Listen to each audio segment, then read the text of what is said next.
Bonjour les enfants, c'est papa. Ils ont poussé plus loin, hein. Ils sont allés profaner la tombe de Ernest Ouandjé. Ils sont allés profaner la tombe de Ernest Ouandjé.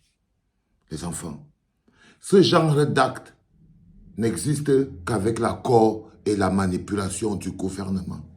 Ça là, c'est le gouvernement de Pomba. Ce que vous voyez là, la question que vous devez vous poser, c'est quel est le but que le gouvernement de Paul Biya veut atteindre en détruisant notre histoire, en piétinant notre histoire, en poussant le bouchon aussi loin. Parce qu'il n'y a que protégé par l'État qu'on peut avoir l'arrogance. Ça, c'est l'arrogance de l'État néocolonial. Ce que vous voyez là, c'est l'expression de l'arrogance d'un État néocolonial qui a pour objectif de rabaisser toute forme de fierté nationale. Je vous ai dit quand Paul Biya quittera ce pays parce qu'il va finir par quitter ce pouvoir-là. J'espère que vous aurez encore un peuple, un pays avec des fondements solides. Parce que même pour construire un pays, c'est la base. La base d'un pays, c'est ses luttes. Mais regardez ce qui se passe en ce moment précis. Il y a destruction, profanation de la tombe d'un héros national. Ce n'est pas un acte de tribalisme, c'est un acte de destruction des fondements de notre histoire. Et les seules personnes capables d'avoir le chèque en blanc pour faire ça, c'est le gouvernement de Paul Biya.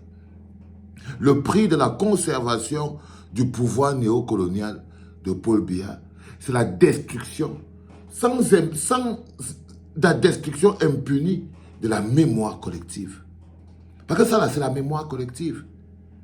Ernest Ouandjé, héros national, c'est la mémoire collective. Le socle de notre nation, la fierté collective, la base sur laquelle les peuples s'appuient pour construire un pays solide. Les autres s'appuient sur les généraux de Gaulle, et les Washington, et les ceci. Et nous, on va s'appuyer sur qui? Pomba. Parce qu'une fois qu'il a détruit toute l'histoire du Cameroun, une fois qu'il a détruit les fondements de notre nationalisme, le fondement du nationalisme est la base du développement de tous les pays développés du monde. De tous les pays développés du monde. Lorsque vous voyez une telle destruction, une telle profanation, vous pouvez convoquer quelque chose de beaucoup plus grand. Le prix de la conservation du pouvoir a augmenté. Le prix de la conservation du pouvoir vient de upgrade. Là, ils sont passés maintenant à la destruction de la mémoire collective. Pas seulement du Cameroun.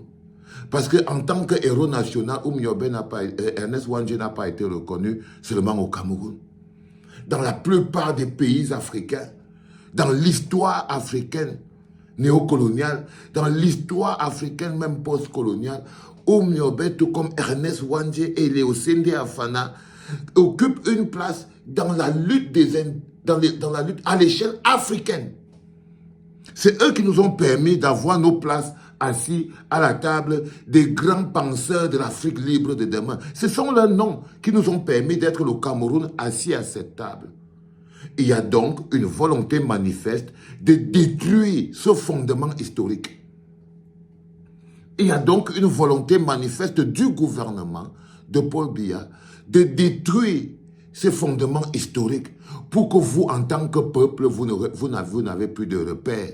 Parce que les Oumyobé, les Osende Afana, les Ernest Ouandjé, c'est les repères.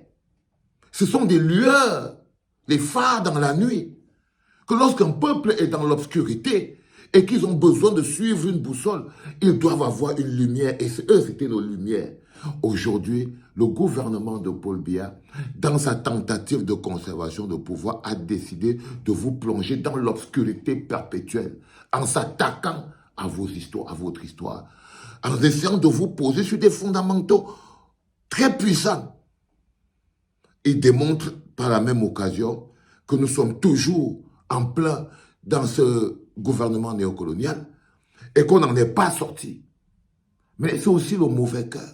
Ils démontrent qu'ils n'ont jamais eu le projet d'un Cameroun indépendant, libre, fort, souverain, sécuritaire, à l'échelle d'un pays au milieu de l'Afrique. Non.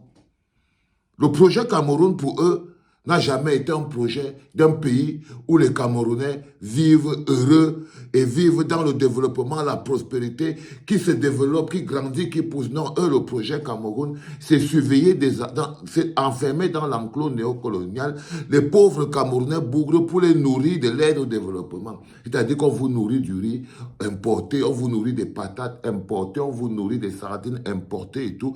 Au point où quand ce système-là ne fonctionne plus et que la mémoire collective continue de gronder à l'intérieur de chacun d'entre nous pour dire non, nous ne sommes pas des moutons enfermés dans un enclos colonial, contrôlés et gérés par des gouverneurs qui n'ont pas pour projet de développer notre pays, mais de nous maintenir en vie comme étant des gens qui sont là, on est comme un marché de consommation.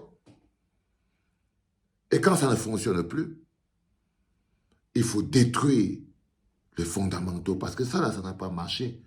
La flamme au Miobe est éternelle.